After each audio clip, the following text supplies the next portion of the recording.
bersama Bu Mega juga gitu. Dan di luar itu banyak sekali kami ketemu dengan tim hukum bersama Mas Ganjar. Jadi ya komunikasi kami terus jalan karena sudah ada garisnya dari ketua kerjasama partai pengusung, yaitu dari Bu Mega, agar kita mengambil dua jalur secara tegas. Satu jalur hukum, itu saya yang mengkoordinir pada tingkat pasangan calon. Kemudian jalur politik itu nanti saya tidak ikut jalur politik, yaitu angket, karena saya bukan orang partai. Tapi saya membaca bahwa rancangan angket itu serius dan sudah jadi. Saya sudah pegang naskah akademiknya, tebal sekali, di atas 75 halaman lah ya yang sudah saya baca itu.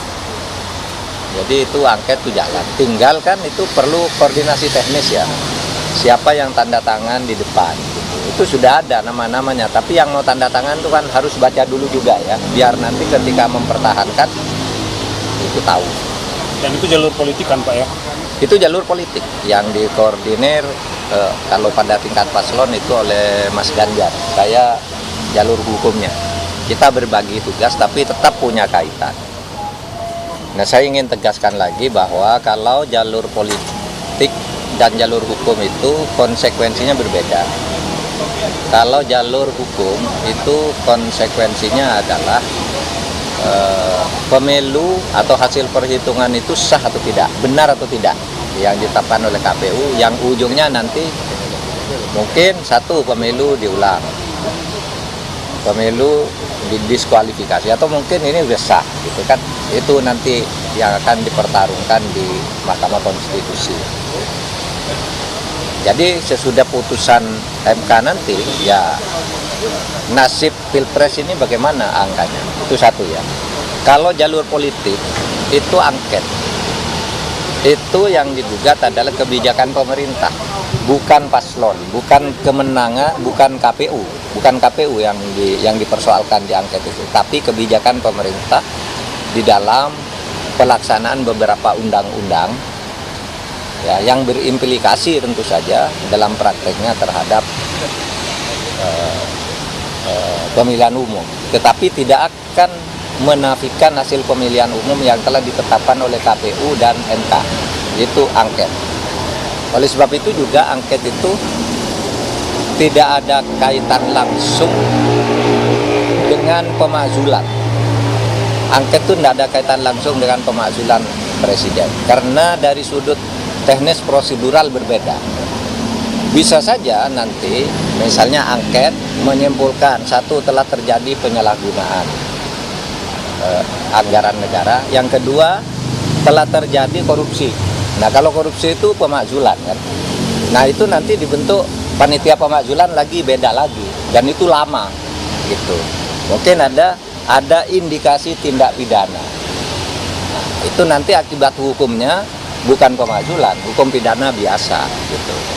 Nah, itu ya normatifnya begitu. Kalau angket itu tidak akan ada hasil angket presiden makzul, nggak bisa. Harus hanya rekomendasi bahwa penggunaan anggaran salah, baru nanti kalau salah itu terkait dengan 5 hal: korupsi, penyuapan, pengkhianatan terhadap negara, lalu ada tindak pidananya, dan ada pelanggaran etik ya, itu baru proses sendiri pemakzulan, yang itu diusulkan oleh sepertiga anggota DPR, sidangnya sekian lama, lalu pembutuhan komisi, lalu sidang pleno dihadiri 2/3, keputusannya disetujui oleh 2/3, itu lama. Oleh sebab itu angket yang sekarang ini tidak ada hubungan langsung dengan pemakzulan, tetapi bisa saja ada kaitan pidananya, yang itu tidak terikat waktu Oktober atau kapanpun. Kalau pidana itu kan lama ya, daluarsa. Tadi surat mengatakan sudah ada daftar nama-nama anggota yang disiapkan untuk tanda tangan hak angket itu.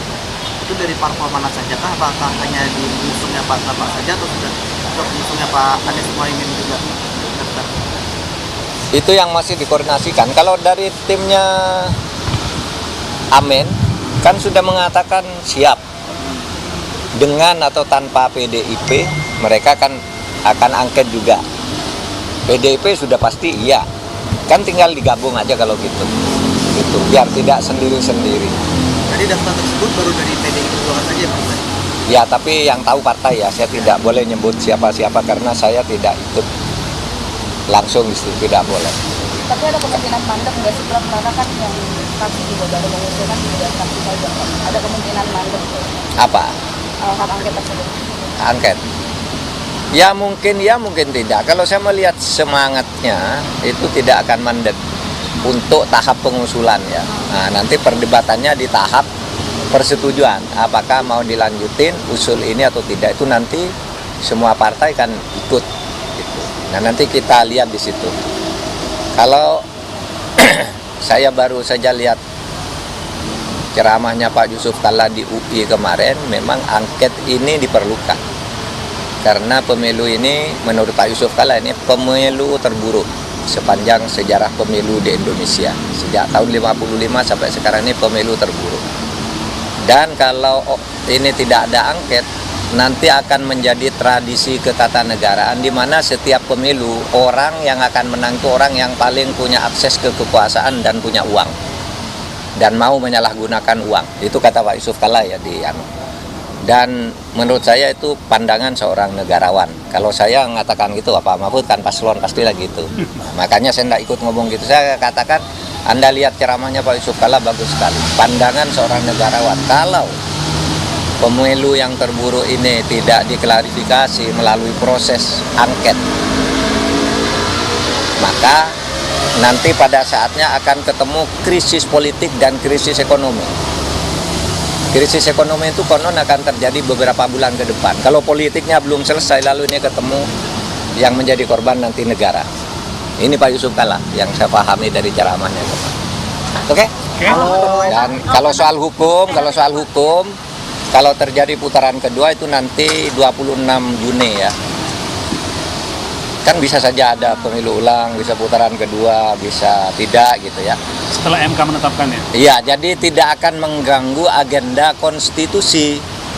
Kalender konstitusi tidak akan terganggu karena memang KPU sudah menjadwalkan 22 sampai 25 itu minggu tenang ya. Kemudian pemungutan suaranya 26 Juni. Apakah itu ulang atau apa gitu ya. Kalau itu memang MK nanti memutuskan seperti itu. Jadi jangan bilang pemilu udah selesai. Jadwalnya sudah ada 26 Juni. Sudah ada jadwalnya. Prof, soal Pak Mahfud